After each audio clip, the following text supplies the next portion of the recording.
तमिलनाडु की राजनीति में सुपरस्टार से मुख्यमंत्री बने थलपति विजय और देश की राजनीति के सबसे बड़े चेहरे प्रधानमंत्री नरेंद्र मोदी जब दिल्ली में ये दोनों चेहरे आमने सामने आए तो सिर्फ एक औपचारिक मुलाकात नहीं हुई, बल्कि एक ऐसी तस्वीर बनी जिसने राजनीति, सिनेमा और सत्ता तीनों दुनिया को एक साथ चर्चा में ला दिया। दिल्ली के सेवा तीर्थ में जैसे ही पीएम मोदी ने विजय का स्वागत किया, सोशल मीडिया पर तस्वीरें वायरल हो गई। कई लोग इसे न्यू इंडिया की न्यू पॉलिटिक्स कहने लगे तो कई लोगों ने लिखा देश का सबसे लोकप्रिय प्रधानमंत्री और दक्षिण का सबसे बड़ा सुपरस्टार, दक्षिण का सबसे लोकप्रिय नेता एक फ्रेम में। दिलचस्प बात यह है कि मुलाकात के बाद माहौल टकराव वाला नहीं बल्कि बेहद पॉजिटिव दिखाई दिया। विजय मुस्कुराते नजर आए, पीएम मोदी ने गर्मजोशी से हाथ मिलाया और दोनों नेताओं के बीच बातचीत का अंदाज ऐसा था जिसने लोगों को चौंकाने के साथ साथ खुश भी कर दिया। लेकिन विजय ने जो मुद्दे उठाए उसे सुनकर लोग और भी तारीफ करने लगे और यही वजह है कि अब सवाल सिर्फ मुलाकात का नहीं बल्कि उसके राजनीतिक संदेश का है। क्या तमिलनाडु और केंद्र के रिश्तों में नया अध्याय शुरू होने वाला है? क्या तमिलनाडु की राजनीति में कोई नया समीकरण बनने जा रहा है? और आखिर वो कौन सी दो बड़ी मांगे थी जिन्हें विजय ने पीएम मोदी के सामने रखकर सबको चौंका दिया? पीएम तक चौंक गए। इतना ही नहीं, मुलाकात के बाद सोशल मीडिया पर एक और चर्चा शुरू हो गई। क्या जिनके करोड़ों फैन हैं वो थलपति विजय पीएम मोदी के फैन बनकर लौट रहे हैं? आज के इस एक्सप्लेनर में हम समझेंगे थलपति विजय और पीएम मोदी की मुलाकात के राजनीतिक मायने क्या हैं, विपक्ष इस मुलाकात से इतना बेचैन क्यों है, विजय ने पीएम मोदी को धन्यवाद क्यों कहा और वो दो मांगे कौन सी हैं जिनसे तमिलनाडु की राजनीति में नया तूफान खड़ा हो गया है। नमस्कार, मैं हूं ऋचा पराशर और आप देख रहे हैं वन इंडिया हिंदी।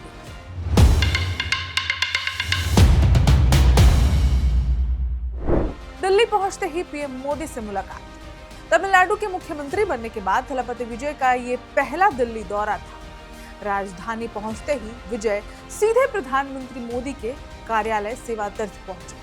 दोनों नेताओं के बीच करीब 20 से 25 मिनट तक बंद कमरे में बातचीत हुई।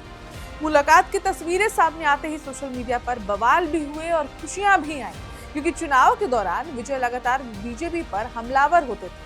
लेकिन अब वही विजय पीएम मोदी के साथ मुस्कुराते नजर आए। राजनीतिक विश्लेषकों का कहना है कि ये सिर्फ शिष्टाचार मुलाकात नहीं थी बल्कि केंद्र और तमिलनाडु के बीच रिश्तों का नया अध्याय भी हो सकता है।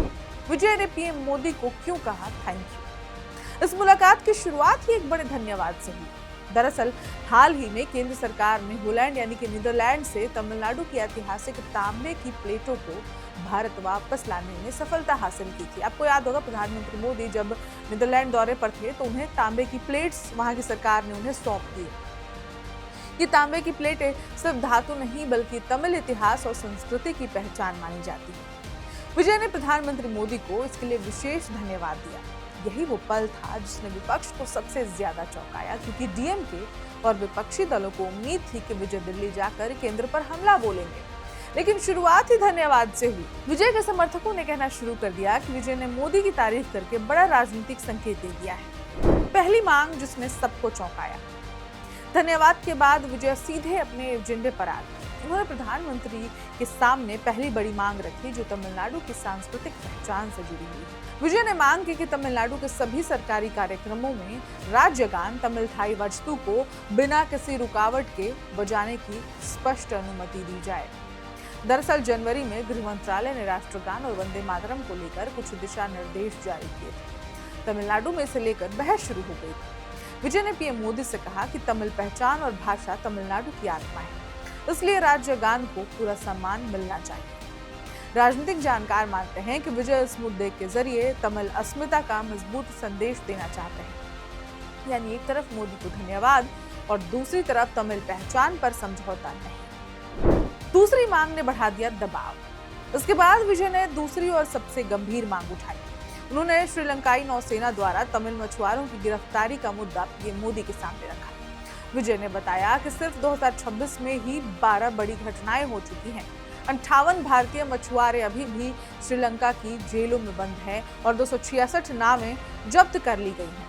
विजय ने प्रधानमंत्री से व्यक्तिगत हस्तक्षेप करने की मांग की। उन्होंने कहा कि तमिलनाडु के मछुआरों की सुरक्षा सिर्फ राज्य का नहीं बल्कि राष्ट्रीय मुद्दा है और यहीं से मुलाकात और ज्यादा राजनीतिक हो गई। क्योंकि विजय ने साफ कर दिया कि वे सिर्फ सेलिब्रिटी सीएम नहीं बल्कि तमिलनाडु के मुद्दों पर आक्रामक रुख अपनाने वाले मुख्यमंत्री भी बन रहे हैं। विपक्ष क्यों बौखलाए? इस मुलाकात से विपक्ष इतना परेशान क्यों है? दरअसल तमिलनाडु की राजनीति लंबे समय से दिल्ली बनाम तमिल पहचान के नैरेटिव पर चलती रही। डीएमके खुद को केंद्र सरकार के खिलाफ सबसे बड़ी आवाज बताती रही है, लेकिन अब विजय उसी केंद्र से सीधे संवाद करते दिखाई दे रहे हैं। यही वजह है कि विपक्ष असहज है। डीएमके नेताओं का कहना है कि विजय सॉफ्ट बीजेपी की राजनीति कर रहे हैं। कुछ नेताओं ने तो यहाँ तक कहना शुरू कर दिया कि विजय और बीजेपी के बीच भविष्य में राजनीतिक समझौता हो सकता है। हालांकि विजय की पार्टी ने इन दावों को खारिज कर दिया है, लेकिन सियासत में तस्वीरें बहुत कुछ कहती हैं और मोदी विजय की मुस्कुराती तस्वीरों ने विपक्ष की बेचैनी बढ़ा दी है, विपक्ष की नींद उड़ा दी है। क्या मोदी फैक्टर को समझ गए विजय? राजनीतिक विशेषज्ञ मानते हैं कि मुख्यमंत्री बनने के बाद विजय अब ग्राउंड रियलिटी समझ रहे हैं।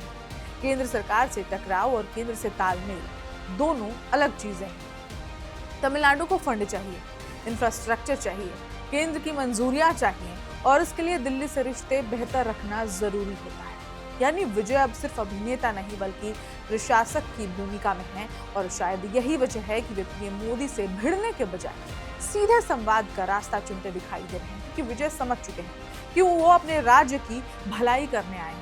राज्य के डेवलपमेंट के लिए उनको केंद्र से सीधा संवाद कितना जरूरी है, क्योंकि केंद्र के फंडों के बिना, केंद्र के इंटरफेरेंस के बिना तमिलनाडु सुचारू रूप से नहीं चल सकता है। और यही वजह है कि विजय ने लड़ाई झगड़े का रास्ता छोड़ के संवाद का रास्ता अपनाया है। और संवाद का रास्ता किसी भी राज्य और देश की भलाई के लिए सबसे महत्वपूर्ण रास्ता होता है। क्या भविष्य में बदलेंगे समीकरण? सबसे बड़ा सवाल तो यही है, क्या ये मुलाकात सिर्फ औपचारिक थी या फिर तमिलनाडु की राजनीति में नए समीकरणों की शुरुआत? क्योंकि विजय का बीजेपी के साथ जाना आसान नहीं होगा। उनकी राजनीति अभी भी खुद को अलग और स्वतंत्र बनाती है, लेकिन इतना जरूर साफ कि विजय अब राष्ट्रीय राजनीति के बड़े खिलाड़ियों के साथ सीधे बातचीत कर रहे हैं। और पीएम मोदी के साथ उनकी ये पहली मुलाकात भविष्य की राजनीति का ट्रेलर भी मानी जा रही है। लेकिन इस पूरे मुलाकात की सबसे दिलचस्प बात शायद राजनीति नहीं बल्कि उसकी टाइमिंग है। एक तरफ देश में गठबंधन, क्षेत्रीय दलों और केंद्र राज्य संबंधों को लेकर नई बहस चल रही है, तो दूसरी तरफ तमिलनाडु के नए मुख्यमंत्री का सीधे दिल्ली पहुंचकर प्रधानमंत्री से मिलना अपने आप में बड़ा संकेत माना जा रहा है। क्योंकि राजनीति में तस्वीरें शब्दों से ज्यादा असर छोड़ती हैं और इस मुलाकात की तस्वीरों ने यही दिखाया कि लोकतंत्र में मतभेद हो सकते हैं, लेकिन संवाद के जरिए बंद नहीं होने चाहिए। अब नजर इस बात पर रहेगी कि क्या दिल्ली और चेन्नई के बीच ये नई गर्मजोशी सिर्फ शिष्टाचार तक सीमित रहती है या आने वाले दिनों में इसका असर तमिलनाडु की राजनीति, केंद्र राज्य संबंधों और दक्षिण भारत के बड़े राजनीतिक समीकरणों पर भी दिखाई देता है। फिलहाल इतना तय है कि थलपति विजय का ये दिल्ली दौरा सिर्फ एक राजनीतिक मीटिंग नहीं बल्कि एक ऐसे नए अध्याय की शुरुआत बन चुका है जिसे पूरा देश बेहद दिलचस्पी से देख रहा है। इस खबर में इतना ही, लेकिन इस मीटिंग के बारे में आपकी क्या राय है हमें कमेंट में जरूर बताएं। और प्रधानमंत्री मोदी की और थलपति विजय की इस मीटिंग से आपकी उम्मीदें क्या हैं ये भी हमें कमेंट करें। और देश दुनिया की बाकी खबरों के लिए और इस खबर के बाकी अपडेट्स के लिए देखते रहें one India Hindi. Subscribe to One India and never miss an update. Download the One India app now.